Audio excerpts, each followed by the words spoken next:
हमारे देश में हर दूसरा लड़का क्रिकेटर बनना चाहता है। हम भी जब छोटे थे तो हम सोचते थे कि यार बड़े होके हम भी इंडिया के लिए खेलेंगे, लेकिन उस समय हमें उतनी जानकारी नहीं थी और उस समय लोगों को ये नहीं पता था कि आखिर क्रिकेटर बनते कैसे हैं। लेकिन आज लोगों की मानसिकता बदल चुकी है क्रिकेट को लेके। लोग अब क्रिकेट को सिर्फ एक स्पोर्ट, सिर्फ एक फन नहीं देखते हैं। अब लोग क्रिकेट को एक कैरियर ऑप्शन की तरह देखते हैं। मैं पेरेंट्स को देखता हूँ तो वो लोग बच्चों को सपोर्ट करते हैं क्रिकेटर बनने के लिए।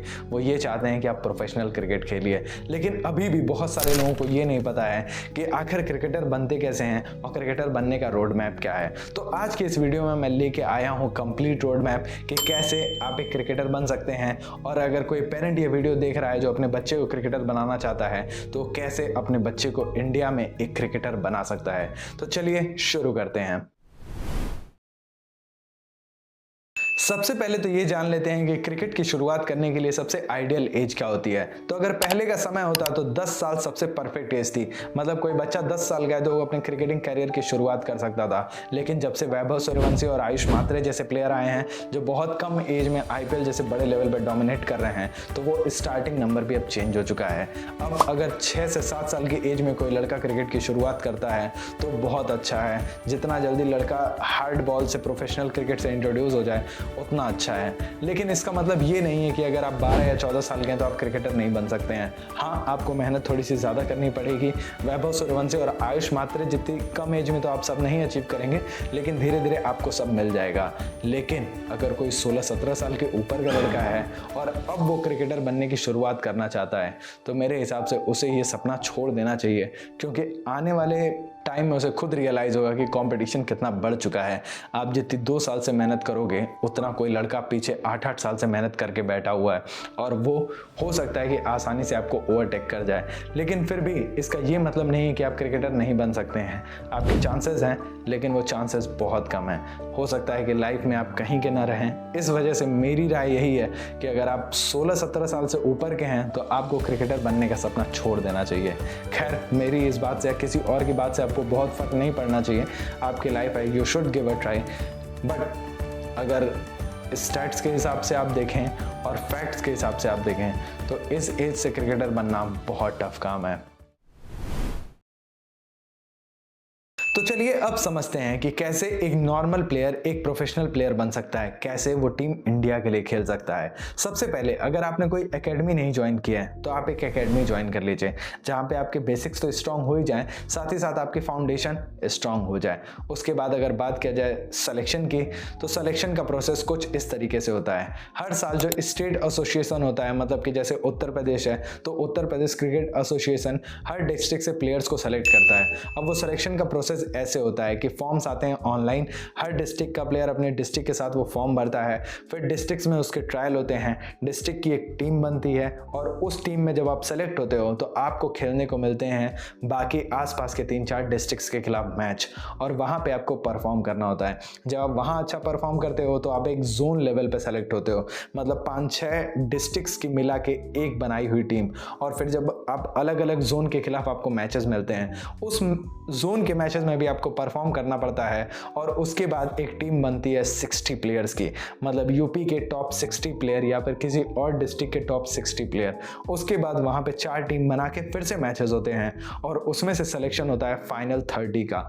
उन फाइनल 30 में 15 प्लेयर स्टैंड बाई होते हैं और 15 स्क्वाड होते हैं, मतलब वो 15 प्लेयर उत्तर प्रदेश के लिए सारे के सारे मैचेस उस साल खेलने वाले हैं उस पर्टिकुलर एज ग्रुप में। मतलब अगर आप अंडर 14 के हो तो आप उत्तर प्रदेश के अंडर 14 के वो सारे मैचेस खेलने वाले हो, और जब आप वहाँ पे परफॉर्म करते हो तो उसके बाद आपके सिलेक्शन ऊपर लेवल पे होते हैं।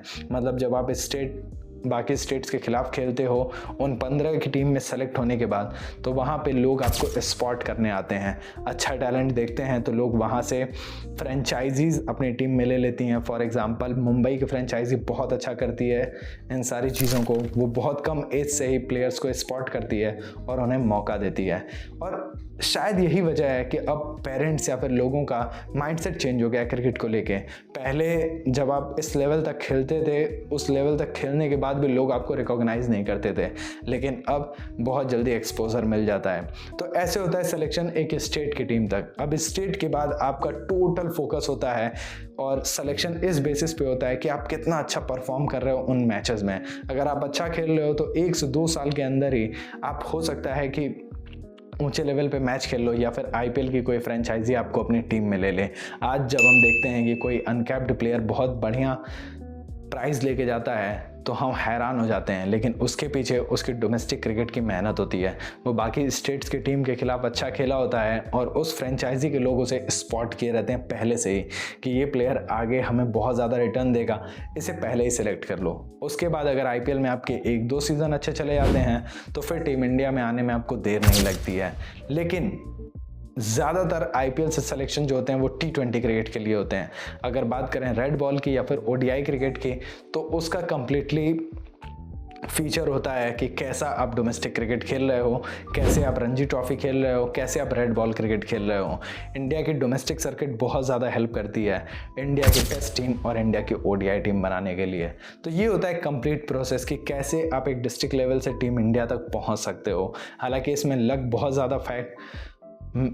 बहुत ज़्यादा मायने रखता है, लेकिन अगर आपकी परफॉर्मेंस अच्छी है तो कहीं ना कहीं आप बहुत जल्दी खेल लोगे। तो ये होता है एक कंप्लीट प्रोसेस। इसके बाद एक चीज़ है जिसके बारे में लोग नहीं बताते हैं। मैंने तो पूरा पाथवे बता दिया, आपको सुनने में बहुत आसान लग रहा होगा, लेकिन एक चीज़ है जो ज़्यादातर लोग नहीं बताते हैं, वो मैं आपको बताना चाहता हूँ अपने एक्सपीरियंस से कि क्रिकेटर बनने के लिए आपको क्या क्या चीज़ें लगानी पड़ती हैं। अब ये क्रिकेटर बनने का रास्ता कितना आसान लग रहा होगा ना, लेकिन यकीन मानिए ऐसा बिल्कुल भी नहीं है।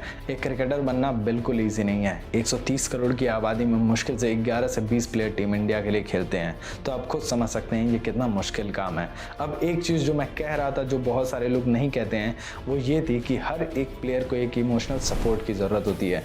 प्लेयर ऐसा कहते बिल्कुल भी नहीं है, लेकिन इतने लंबे समय के बीच में बहुत सारे अप डाउन आते हैं और उस समय उन्हें एक सपोर्ट की ज़रूरत होती है। तो अगर आप पेरेंट हैं तो आप ऐसा सोच के चलिए कि आपको उतना ही टाइम देना पड़ेगा ग्राउंड में जितना आपका लड़का दे रहा है। या फिर अगर कोई खुद भी क्रिकेट खेल रहा है तो उसके पास कोई एक ऐसा होना चाहिए जो पीछे से कहे कि यार तुम क्रिकेट खेलो, मैं तुम्हें सपोर्ट कर रहा हूँ, मैं सारी चीज़ों को मैनेज कर लूँगा।